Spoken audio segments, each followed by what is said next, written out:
So let's welcome to the show, the Bricks. How you guys doing? Hey, doing good. Yeah, man. So we're speaking live with Kelly Turney, right, of the Bricks. Tell us, guys, like, how did you get into punk rock? I mean, that's just kind of what we all started listening to, kind of just all, probably from all over the place, and that's just kind of where we ended up, you know? I mean, our lead guitar player, he was a big 80s guy, and he was just looking for a band, and I was looking for a band, and we made him play punk rock, and now he kind of likes it. The rest of us just love it, so. Nice one. So you just jumped into it like that then. Yeah, so we had Peter 118 last weekend, split EP, and you guys obviously are on with them. You guys are actually having the record label as well, is that right? Yeah, I run Raven Faith Records, and Pete signed him last year, or this year actually, earlier in the year to Raven Faith, and we put out his double anthology. Nice one. And then you've got some, is it right in saying you've also got quite a few other bands on there as well? Yeah, we got a few bands on there. We got As We Are and 3 and a band called Living In and a band called 70 Times Forgiven. There's quite a few. Nice one. So the Bricks, man, how did you guys form up in the beginning then? Tell us the backstory. Oh, the backstory. That was a long time ago. What was it, 2011? We'll say 2011. We got together, me and Chris kind of started playing together, and we invited Jimmy to start singing with us. I knew him. I was a pastor in the area, and Chris was actually my neighbor. And then our original drummer, we just knew from another youth group. And then the drummer we have now, I baptized him. He's back when he was in junior high. And then Ron just joined the band, what was that, a year ago? So it's kind of how we all came to be, and we're all a team, and we're kind of about unity, and we're about the gospel. Yeah. Right, so yeah, that's a good thing. But I was going to ask you, like, I mean, I don't know too much, but for like punk rock scene in the UK, from what I hear from Peter 118 in the UK scene, it's not that, you know, it's not that big. It's kind of one of these scenes where everyone kind of knows each other because it's that kind of, you know, close knit kind of quarters. But how is it in the States? Do you have a much bigger scene for it? It's this is Jimmy here, by the way. It depends on what city you're in, and like here in Omaha, for instance. There's I would say there's kind of two, like, it's large enough to the point where there's kind of like two driving styles of punk rock, and a lot of that is sort of divided based on age. There's kind of us old guys, and then a lot of the younger people putting on like their DIY things out of necessity because they can't go to bars. But yeah, it just depends on the city. But it's a pretty large scene, I would say, over here in the United States. It's definitely influenced a lot of popular culture. And the cool thing is, like, the Christian punks have kind of networked through different smaller labels. It's a big scene, but then it can be a small scene too. So broken up into its different subgenres. Yeah, man. All right, well, tell us about the split EP then. The 3 tracks that you showcased on here. Why is it only 3 and 3? Is there a certain reason behind that, or do you have like a lot more? You have a lot more tracks in the bank, or what's going on with it?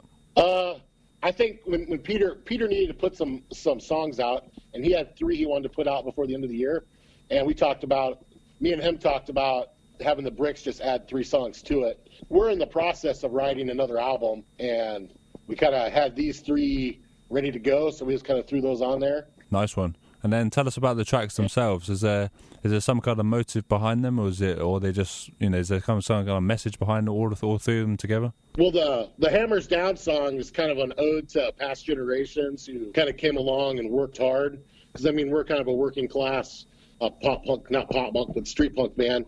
And we just kind of want to give ode to our parents and and our grandparents, and try not to screw up what we've kind of been given, you know, and realizing that all came from faith. And Love Story is really kind of a cover of a Taylor Swift song that we've always done, and people wanted to record it, but geez, it always brings a smile to people's faces and kind of connects us with the audience. And Messed Up is just a punk rock song about a girl, so I mean, no big equations here, brother. Yeah, just all thrown together. But that's cool, man. I was going to ask, last weekend with Peter 118, they were saying that they wanted to reach more churches because they've been doing a lot of commercial sets. But how do you guys find it in the States then? Are you more welcomed in churches, or is it more like secular events that you do? I think We do a lot of secular events because, I mean, that's where we feel called to, building relationships with other bands and with people that come to shows. But as far as churches go, we're sitting in a church right now having this conversation because that's where we practice at. So we have some supporters out there from churches, but we started out playing church shows and youth events. But really, we've kind of gotten away from that, not because we dislike it or they dislike us, but because we have a mission, if you will. I understand that, but that's the funny thing, because last weekend when I was with Peter 118, I was saying to them that surely the idea of the mission to go into the bars and clubs would be the ideal place to do it. And he was saying yes, but at the same time he was saying he wanted to go into churches so he can get the backing, because he felt like he needed to get the backing from churches. And I was like, well, okay, yeah, I kind of get that. But yeah, I mean, definitely from what you've said, for me personally, it would just make more sense to go into the secular society, because that's where obviously the lost people are, you know? Yeah, our mission's more towards the secular because, like you said, you want to draw the people in. When you can interact with those people, you start out with something basic like the music that you have in common, and you can just build a relationship on that, so you can gradually bring them in. And most of the times we start those conversations, they don't even realize that it's starting to be a Christian conversation so much. It just gradually works in, and before you know it, you're encouraging somebody to come to church. Yeah, man, that must be a cool thing, because I mean, yeah, they're just coming to like a punk rock gig, you know what I mean? And then during the set, they gradually, like, you put the message in there. That must be a kind of a cool way to do it, but kind of unannounced, I guess. Like, people, what kind of reaction do you normally get when that happens? Most of the bands around here, like the secular bands, have realized that's just who we are, and they like our music.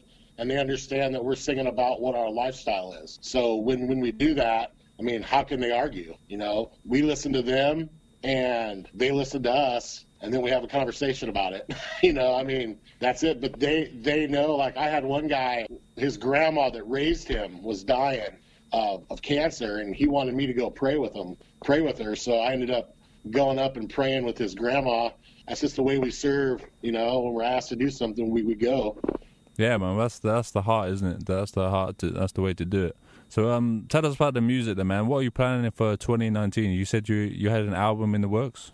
We always got songs in the works. It's just kind of being healthy. Our lead guitar player is going to be going in for back surgery, so while he's in for surgery and recovery, we're gonna hopefully write some songs if everything works out right. And it's punk rock, so we're kind of. Sometimes they come fast, and sometimes they don't. So, yeah, man. But yeah, man. So we're definitely looking forward to something next year from you guys. So it sounds like there's always definitely going to be something coming from you guys, which is a good thing, man. It's good always to have like a constant array of new music coming. Yeah, it's definitely evolving into different areas of oi and street punk. So nice one. All right, guys. So do you want to shout out your social media and where people can go grab the music? Well, you can catch us on Facebook at The Bricks Omaha. You can get us on Instagram at The Bricks Omaha also. And then RavenFaithRecords.com has all of the bands plus more of our information on there. Pretty easy website to use. And Bandcamp too. So Raven Faith Records Bandcamp and The Bricks Bandcamp to The Bricks Omaha.